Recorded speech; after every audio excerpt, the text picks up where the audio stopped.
And again, I feel like the Democrats really need to own the shutdown. I mean, we're shutting it down. I know why they. When I saw this clip of Nancy Pelosi, she is really losing it. It's just a vile creature. The worst thing on the face of the earth. But anyway. John Fetterman, a Democrat, literally says this is the Democrats' fault. Take a look. This is clip 4. How do you see it? Who do you blame for this?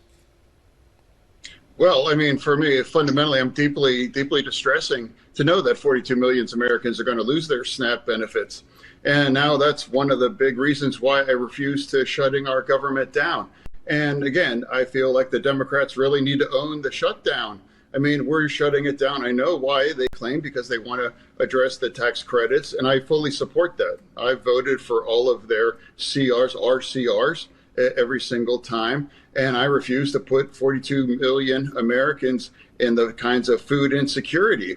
Now, this is all is solved by just reopen our government, and the people are now paid. Now, if we are the party that are fighting for working people. Now, as far as I'm aware, every single union that's involved in this is now demanding to us to reopen that. That's the side that I'm in through this. And now the 4 airlines are now saying we really have to stop this right now. And why do we really want to make flying less safe by forcing this times of situation and making things that much stressed? So it's not something I support of, and I don't want to be involved. And now we can find a way forward. We need to find a way forward. And I do believe we can achieve these kinds of tax credits. And this is something I support, but it's the wrong tactic. It was wrong when the Republicans did it. It's wrong now that we seem to be driving it. Wow. So he didn't hold anything back, Shelley. He's putting it right out there. This is the Democrats doing this. Yep.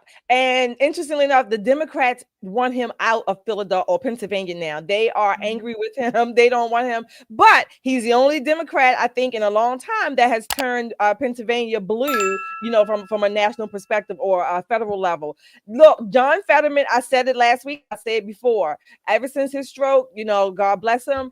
His brain has been sort of, recycled or configured back into the right position, I guess, right? What is it? That's the truth. Frankly, personally, I'm going to say it again. Ain't nobody starving in the United States of America, okay? I personally am not upset at people losing or not having their SNAP benefits. I just want the government to be smaller all around, okay? I'm not saying I'm going to be laughing or smiling if people are starving, which they're not, okay? This weekend, I saw all kinds of, what do you call them, Nicole? Handouts and giveaways, food banks. Yes, food absolutely. Banks. I saw them all this weekend, and people were lined up for them for whatever reason. I don't know if people needed it or not, but I just want the government to be smaller. And I think it's appalling. It is appalling. It should be shameful on the country that we have as many people on SNAP benefits being waiting to be fed by the government. I think this is more about the dependency argument than it is about monthly food stamp benefits. Yeah, agreed. Well, Nicole, the Trump administration has just been ordered by federal judges to partially fund the SNAP program during this shutdown, using emergency funds to provide some benefits. But I think that Trump is going to use some other funding to do it. But what do you think about all this? Listen, one thing that we can rest assured with Donald Trump is he's going to find a way. He's going to figure it out. He does not want Americans who need their SNAP benefits to be without their SNAP benefits. But what's going to happen is once the shutdown is over, we're going to have to sit down at the table and bring those levels back down to pre-COVID numbers, maybe Trump 1.0 numbers. Those are even better numbers if we want to do that, because people keep forgetting when COVID happened, there was no limit. You could make $100,000 a year and they give you free insurance and food stamps and everything else. And there has not been any catalyst to reduce that down. So a couple of states tried by doing mandatory recertification for Medicaid. But, that's really hit or miss. I mean, sometimes you're the one who gets audited. Sometimes you're not the one who gets audited. So we still have people who make well above the poverty level. And I'm not talking about 5 or 10%. I'm talking several hundreds of percentages above the poverty level who still have government-sponsored health insurance, government-sponsored food. That's wrong, period. Exactly. Let's not even take into account all the people who are here on visas and all this other stuff, the temporary protected status, who get food stamps, who get all kind of assistance. All of that has to be brought to the table. At some point, we need legislators who are going to sit at the table and say, American taxpayers can no longer shoulder this burden. Here's what we are willing to do. We'll take care of our own old, our own infirmed, our own small children, and people who have more children than they have money. We're going to fund 2 of them. You do more than 2, it's on you. Yeah. A lot of states have already enacted that. So I agree, Nicole. And as you mentioned, SNAP benefits exploded under Biden. Mm-hmm. And there's a lot more to this than hungry people.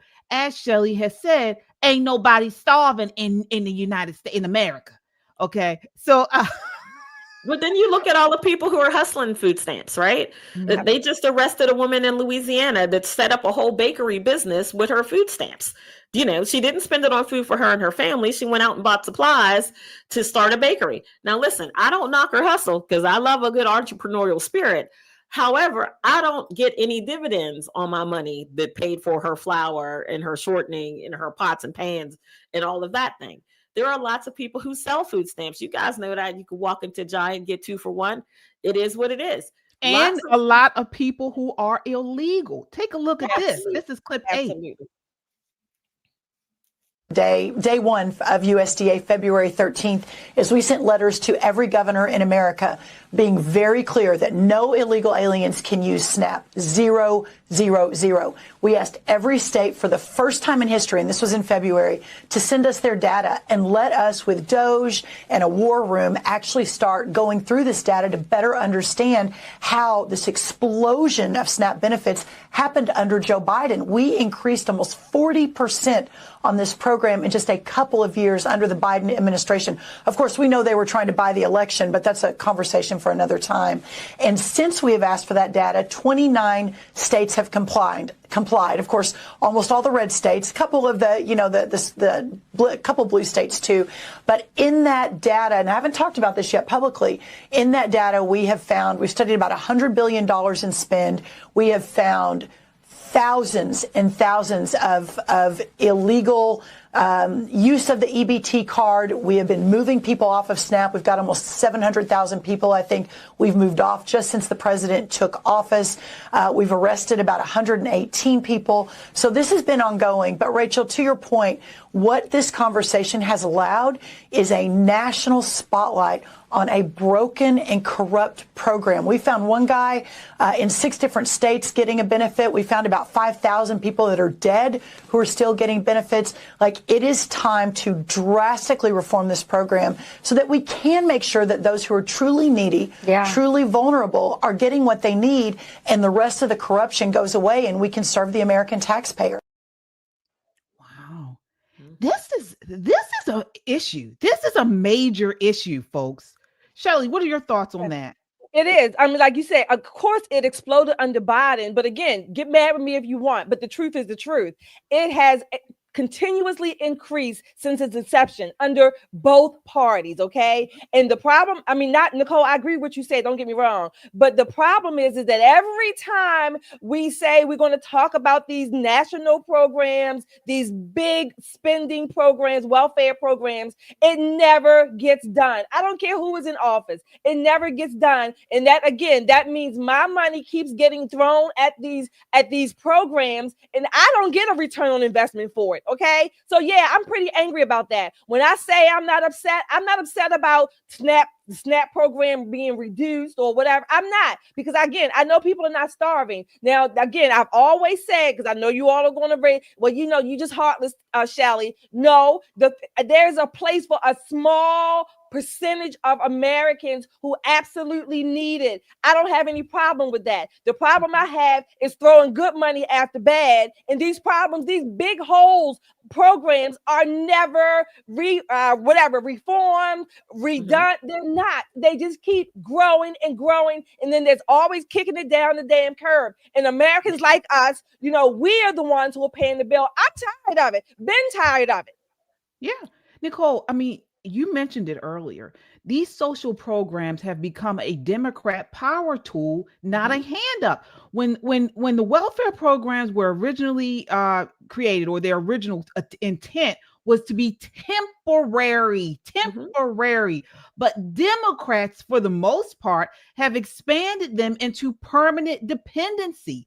And so what we have going on here is between 1965 and today, the U.S.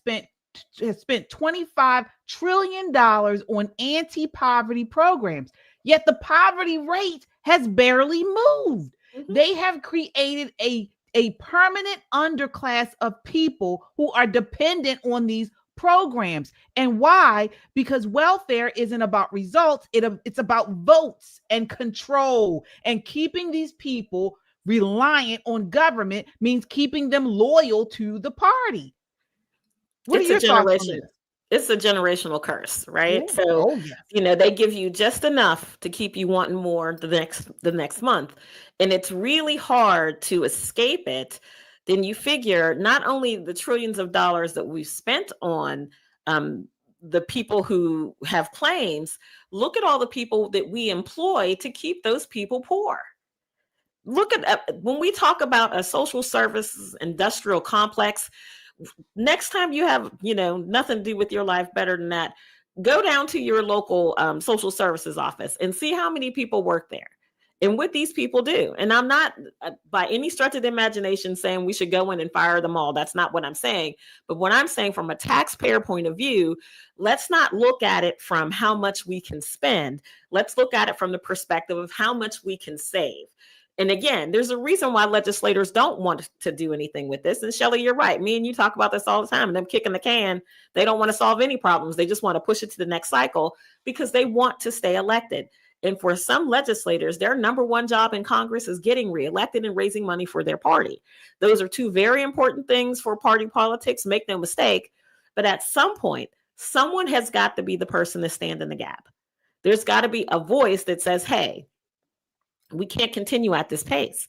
We simply cannot. I think we're probably 2 years behind where we should have been with bringing those numbers back down from COVID. I mean, COVID was just absolute lawlessness. People did whatever they wanted to do. States ran however they wanted to run. And it really cost the American taxpayer a bunch of money. Unfortunately, post-COVID, we're still paying that same exact bunch of money. When we talk about that clean CR, and you hear Republicans say that over and over again, this CR is Biden's COVID spending. I don't even want the clean CR. I want the Republicans to actually cut some stuff. Exactly. The more they hold out, the more I would cut. I would cut them so close to the bone they'd bleed to death. You hear me? Exactly. Every day that they hold our entire nation hostage, I would take another $1 trillion off of one of their pet projects. Yeah. And I'm sorry, Nicole, to your point, I know I'm not getting to this topic, but I do want to say this to your point. Every time there is a quote unquote emergency in our country, whatever that may be, that's always a reason for some people or much of the country to say, okay, yeah, let's do this. And do you know whatever that is, it never reduces. It never stops after the emergency is over. There's always some justification for keeping this going. It can be whatever the emergency situation is. And more Americans should be sick of it. Again, this should be a stain on us as a country. Yeah. And it's not just the SNAP program. It's many of these social programs are being used as a scam, as a grift to funnel money. And here, Elon Musk is on Joe Rogan's podcast, and he lays it out. This is clip 7. That's the nature of the scam. It's a bank shot. So then the rebuttal from the Dems is like, oh, well, the vast majority of the people who are marked as live in the Social Security Administration weren't receiving Social Security Administration payments. That is true. What they forgot to mention is they're getting fraudulent payments from every other government program. And that's why the Dems were so opposed to turning off, to declaring someone dead who was dead. because it would stop all the other fraud from happening. And so, but all this, is it trackable? Like all this other fraud, It's if totally they wanted trackable. to, they could chase it all down. Yeah, it's not even hard. And yet they're opposing chasing it all down. They're opposing chasing it all down because it turns off the money magnet for the illegals. Wow. Because it's very logical to like I'm saying the most common sense things possible.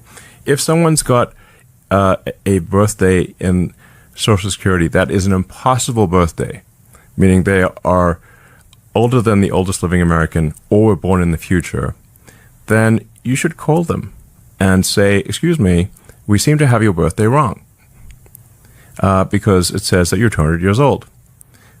That's all you need to do. And then you would remove them from the Social Security database and make that number no longer available for all those other government payments. Exactly. Wow. And how much money are we talking? It's hundreds of billions of dollars. And this is all traceable. Like you could hunt all this down. Like you don't need to be Sherlock Holmes here, is what I'm saying. Well, we don't need to call Sherlock Holmes for this one. Is this part of the... just need to call the person is this... and say, excuse me, we seem to have the... we must have your birthday wrong because it says you're 200 years old or were born in the future. So could you tell us what your birthday is? That's all you need to do. It's that simple. But all these other government payments that are available that are connected to this Social Security number, it seems like if you just chased that all down, you would find the widespread fraud. You would find where it's going. Yes, but the root of the problem is the Social Security Administration database, because the Social Security number in the United States is used as a de facto national ID number. You know, that's why, like, the bank always asks for your social. So, like, any financial institution will ask for your Social Security number. It sounds so insane that this isn't chased down. I mean, wow. He said turns off money magnet for illegals. It turns it off. This is why they've been keeping these Social Security numbers that are no good.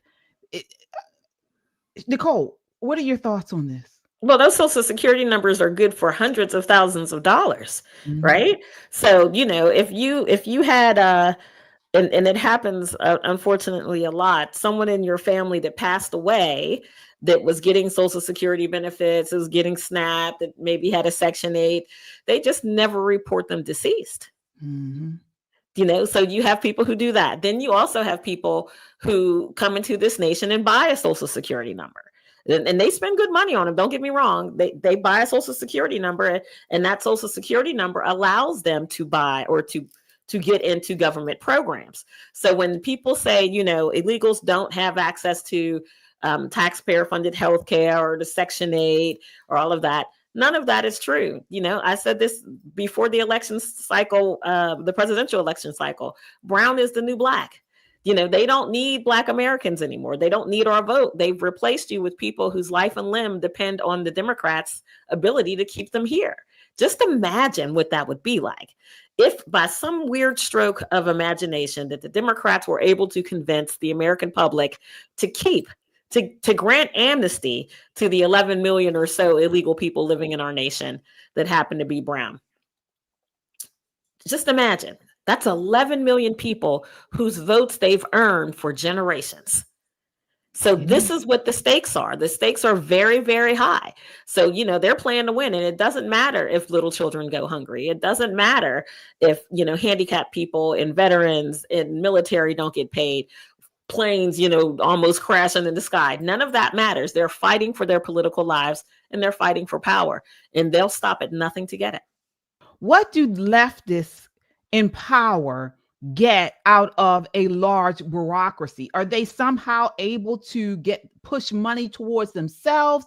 Why are they creating and encouraging a system where people are dependent on government handouts? It's more than just votes especially, but it's a way to clean their money. It's a money laundering kind of situation. So let's say, for example, You come from a district that has people, maybe 20% of the population that thrives on government benefits. Mm-hmm. And of that 20% of that population, maybe only 2% are actually eligible.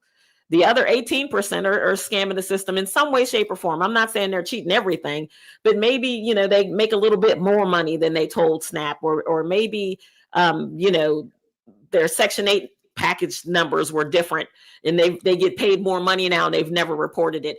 All of those things. So, some enterprising person comes along and starts a non-governmental agency and says, well, we're going to help them fill in the paperwork so they won't make these mistakes anymore. See what I'm saying? Now, most people in Washington, D.C., you know how people say there's 6 separation points between most people? In D.C., there are probably 2 or 3. Right? Mm-hmm. Somebody's married to somebody who knows you, who knows your cousin, some kind of way. I'm talking about politically. So this web, and Shelley's right, USAID didn't only hurt liberals and Democrats. There was a couple of red people who were yelping when they shut USAID programs down, because almost everybody is connected to an NGO of some sort of way that they were funneling money in and out of their communities, in and out of their campaign, feeding the people that need to be fed. So this is not new. It's like Shelley said, a story as old as time. The Federalist Papers says it, if men were angels, we wouldn't need government.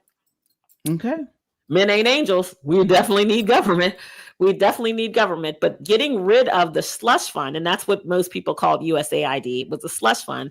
Getting rid of that wasn't just a stab at Democrats. It was a stab at everybody who was gaming the system. Every single body. Yeah. And this is what I wanted to get to, because I understand we all know that, right now we're talking about the Democrats as far as the SNAP benefits and illegals and the medical insurance and things like that, doing all this, gaming the system for illegals and people. But I don't see or hear it talked about enough. It's got to be more than just votes. This is a lot of money that they are encouraging people to get on and to stay on. So you broke it down, Nicole. I wanted to understand, how are they enriching themselves? And so it's just pretty much, as you mentioned, it's the power. idea of these bureaucrats creating more bureaucracy. They're getting paid, and then it creates more money to pay these people. It's power. It creates more avenues, more access to streams of money, if you will, and it's power. It gets even more interesting from there, KJ. Like every year, someone from congressional ethics gives a general report of the people who have been elected to Congress, right? And they'll tell you there are people whose credit is so poor that they can't even open a bank account. There are people with felony convictions. There are people who can't have a checking account because they've written so many bad checks. There are people who are, looking at jail time. So there are lots of people who start off with all of this deficit, and inside of one term, 2 years, if you're House of Representatives, enrich themselves to millionaires. And people say, oh, it's insider trading, it's stock trading, and this and that. Some of these people don't have the 25 grand to even invest in stock.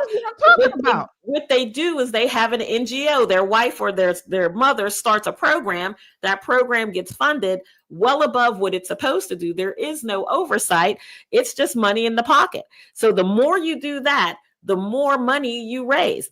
This is what I want people to understand. So when we talk about this stuff, when we talk about, cutting off the faucet, shrinking government, stopping all of these social programs, we're not being heartless. We are understanding that it's a grift. It has become a grift. This is Poverty Inc. The money, or at least most of it, is not getting to people who need it, obviously, because the numbers show poverty has not changed. And guess what? More people are getting wind of that. More people are starting to realize that. And it is driving the Democrats crazy, particularly what President Trump is doing. And you guys, when I saw this clip of Nancy Pelosi, she is really losing it. Trump has caused this woman to lose her mind. He's just a vile creature. The worst thing on the face of the earth. But anyway. You think he's the worst thing on the face of the earth? I do. Yeah, I do. Why is that? Because he's the president of the United States and he does not honor the Constitution of the United States. In fact, he's turned the Supreme Court into a rogue court. He's abolished the House of Representatives. He's chilled. That woman doesn't give a damn about the Constitution. She's realizing the faucet is being turned off. That is real disgust that she's showing, but she's not telling us why she's actually upset. Oh my God, when I saw that, I cracked up. Shirley, what are your thoughts? First of all, what does she mean? He turned the Supreme Court into a rogue court. That he had people he appointed, like every president has that opportunity if the opportunity arises. That's number one. And the House of Representatives is abolished. Really? What? I mean, this is all just fodder. It's time for her to retire, officially retire, go and rest with Paul or whatever it is, whatever his name is. But these people, again, the faucet, all of the outlets they have, whether it's insider trading, NGOs, whatever, they are upset because Elon came through and he started uncovering. I think I still say this. I've said this before. I was upset when Elon left. For whatever time, I wish he was still there. But he started pulling back the layers a little bit, and more Americans need to, get up to date and realize how the scam works. One of the biggest scams in our country, in my never to be humble opinion, is big government. Yeah. Yeah. Nicole, what did you think when you saw that Nancy Pelosi clip? One, Nancy made some promises about electing a female president. And Nancy had two bites at the apple and couldn't get either one of them across the finish line. And guess who she blames for that? Trump. Donald Jaquavius Trump. She's got to be in her bonnet because that was going to be her legacy. That was going to be her legacy is introducing the world to Madam President. And he absolutely peed on her leg and told her it was rain. So, she's retiring. If rumors are to be believed, this is going to be her last term in Congress. And she's retiring without have gotten anywhere near her goal. In fact, the last woman she ran thoroughly embarrassed herself and embarrassed every other Democrat woman. I don't think they'll probably put up another woman for maybe another two or three cycles, unless Kamala wants another bite at the apple, and we'll take that smoke. Yeah. Absolutely. Yeah. Folks, as you come in, hit that like button. It helps to get this video out in front of a wider audience, and subscribe. What are you waiting for?